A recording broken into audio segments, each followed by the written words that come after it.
Assalamualaikum warahmatullahi wabarakatuh. Halo semuanya, kembali lagi bersama saya. Jangan bosan-bosan ya, karena emang tugasnya banyak banget. Maaf. Jadi, perkenalkan nama saya Farida Aulia Farhani. Saya biasa dipanggil Farida dari Prodi Ilmu Komunikasi, Fakultas Ilmu Sosial dan Ilmu Budaya dari kelompok 70 Balian. Kali ini saya akan mengresum materi tadi siang. Sebenarnya saya nggak seberapa menyimak sih, cuma kayak ada yang nggak kedengeran gitu. So ini poin-poin penting aja ya yang saya pahami. Cekidot. Jadi sebelum materi 1, 2, dan 3 dimulai, kita itu dapat sambutan dari tamu spesial kita, yaitu Bapak Dr. Haji Agus Harimurti Yudhoyono, MSc, MPA, MA. Beliau menyampaikan materi koordinator bidang infrastruktur dan pembangunan kewilayahan. Dan berisi 3 agenda. Yang pertama, tantangan global saat ini. Yang kedua, Indonesia saat ini dan masa depan. Yang ketiga, pesan Bapak Agus Harimurti Yudhoyono untuk para mahasiswa dan mahasiswi UTM. Yang pertama yaitu tantangan keamanan global. Yaitu dengan adanya Perang Israel dan Lebanon, Perang Israel dan Palestina, Perang Rusia dan Ukraina, Israel dan Iran, Thailand dan Kamboja, India dan Pakistan, dan banyak lagi. Selain itu, ada dinamika geoekonomi yang penuh dengan kejutan seperti Trump 20 perang tarif, terus ada tantangan disruptif teknologi, terus ada krisis iklim. Jadi, semakin bertambahnya manusia, maka sumber daya itu akan semakin menipis, guys. Dan itu semua bakalan menghadirkan kelangkaan ketika jumlah penduduk itu semakin banyak.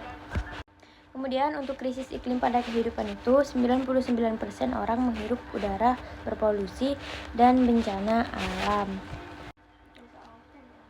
Kemudian yang terakhir, itu ada disrupsi teknologi dan pekerjaan. Nah itu tuh contohnya seperti AI yang sudah bisa menggantikan pekerjaan manusia. Iya, kan sekarang semakin banyak AI itu udah bisa jadi kasir, udah bisa jadi ini, udah bisa jadi itu. Semakin canggih guys, semakin gacor. Tapi ya gimana ya, kita kan gak bisa menutup teknologi. Tapi gimana kita bisa menggunakan sebaik-baiknya untuk manusia dan peradaban. Jangan mau jadi budak AI. Akal-akalan barat. Kemudian kita langsung saja ya untuk pesan dari Bapak AHY untuk mahasiswi UTM. Yang pertama, Bapak berpesan kepada kita untuk selalu perhatikan hal-hal kecil. Yang kedua, harus integritas diri. Orang yang gak punya kapasitas tapi tidak punya integritas itu percuma. Terus kita harus disiplin dan kerja keras dan mempunyai keberanian dan kepercayaan diri. Next, kita masuk ke materi guys. Materi pertama itu adalah toxic relationship.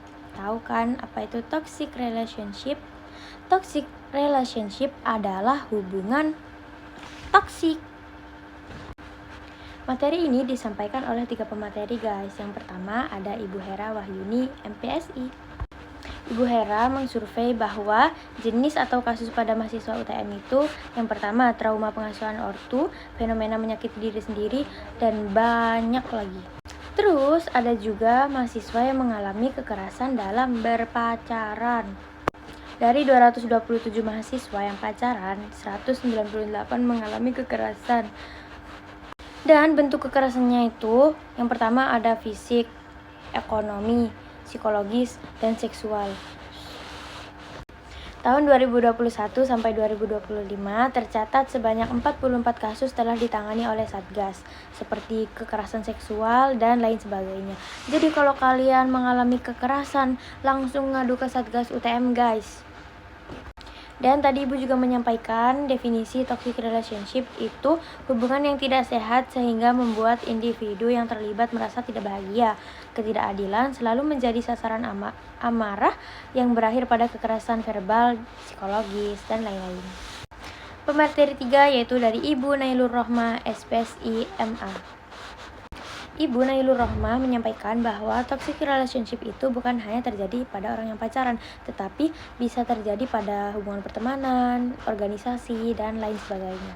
Cara mencegah agar tidak terjebak toxic relationship yang pertama itu pendidikan relasi setara, yang kedua intervensi emosional dan kognitif atau VPA counseling, dan yang terakhir pemberdayaan struktural Satgas PPKS. Itu sih, ini gak tau deh nyambung apa enggak, pokoknya aku tadi gini, anggaplah gitu guys.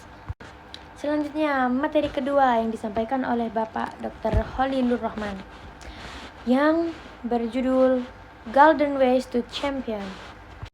5 kunci Golden Ways to Champion. Yang pertama, temukan why kamu sejak awal. Hidup tanpa arah itu seperti kapal tanpa kompas. Kuasai diri bukan hanya ilmu, skill akademik itu penting, tapi karakter dan mindset jauh lebih mahal harganya. Yang ketiga, bangun jaringan sejak dini. Sukses tidak hanya ditentukan oleh apa yang kamu tahu, tapi juga siapa yang kamu kenal dan siapa yang mengenalmu. Kemudian yang keempat, berani mencoba. Gagal itu bonus, mulai dengan belajar ikut lomba magang, volunteer, dan kegiatan yang menantang. Kemudian yang terakhir, doa restu dan konsisten. Doa restu orang tua adalah fondasi spiritual yang luar biasa. Konsisten jadi modal utama berjuang dengan perlahan tapi pasti. Ingat itu guys. Kemudian materi yang terakhir oleh Bapak Haji Muhammad Umam Fauid SPSI yang berjudul Meniti Tangga Kesuksesan. Gimana sih cara kita mempertahankan mimpi?